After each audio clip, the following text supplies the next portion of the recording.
उसका हमारा कर्जा रहा होगा पूर्व का, उसने ले लिया, अब हमें दिया नहीं, हमें नहीं चाहिए, हो गया काम, जाओ तुम खाओ पियो मौज करो। अगर कोई आता है जीवन में कि आपने हमसे कर्जा लिया था, आपको याद नहीं, आप दे दीजिए, तो दे दीजिए। नहीं आता है तो अपने आप को अपने कर्मों सहित भगवान को समर्पित कर दो, वो सब देख लेंगे, आना जाना मिट जाएगा। नहीं तो फिर लेन देन में आना जाना लगा रहेगा। अपने सहित भगवान को समर्पित कर दो। प्रभु आप सर्वज्ञ हो, मेरी चूक को मुझे पता नहीं है, मैं समर्पित हूं, मेरा जो कुछ है वो सब आपको समर्पित है। तो उनसे सबकी पूर्ति हो जाती है, वो सब ठीक कर लेते हैं।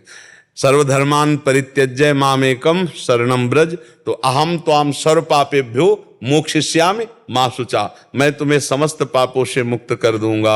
अब समस्त पाप में सब बात आ गई। तो अगर कोई मांगने आता है तो दे दीजिए, 4 पैसा ज्यादा दे दीजिए।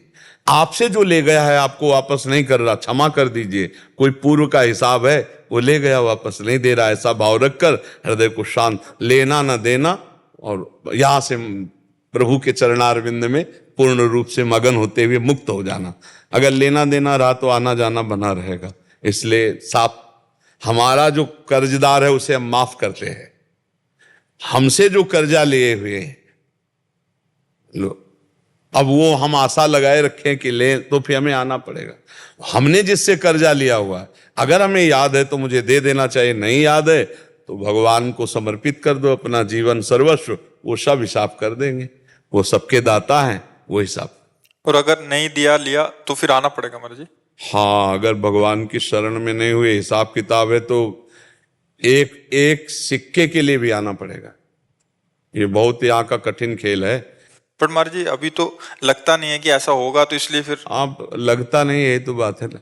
बच्चा आया और जन्म हुआ और मर गया, अब जितने रुपए की जरूरत थी उतना रुपया खर्चा करवा करके गया। पूरा हिसाब किताब है यहाँ भगवान के।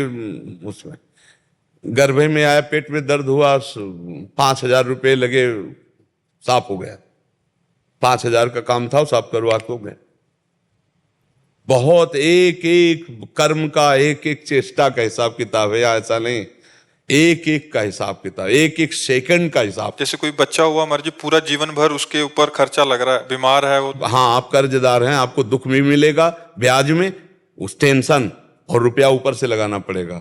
और एक होता है कि बाल्यावस्था से ही जीतना शुरू किया, छोटे छोटे मेडल लाना शुरू किया, और बड़ा बनता चला, खूब रुपया पैसा, सब सेवा माता पिता की भगवान की तरह। पूर्व में हिसाब किताब है, पूरा हिसाब किताब तुम्हें सुख का दे रहा है। पूर्व में तुमने उसका लिया, पूरा हिसाब किताब दुख सहित वो तुमसे ले रहा है, और फिर तुम्हें सुख नहीं देगा। वो पूरे जीवन सुख उससे नहीं मिलने वाला, दुख ही दुख मिलेगा।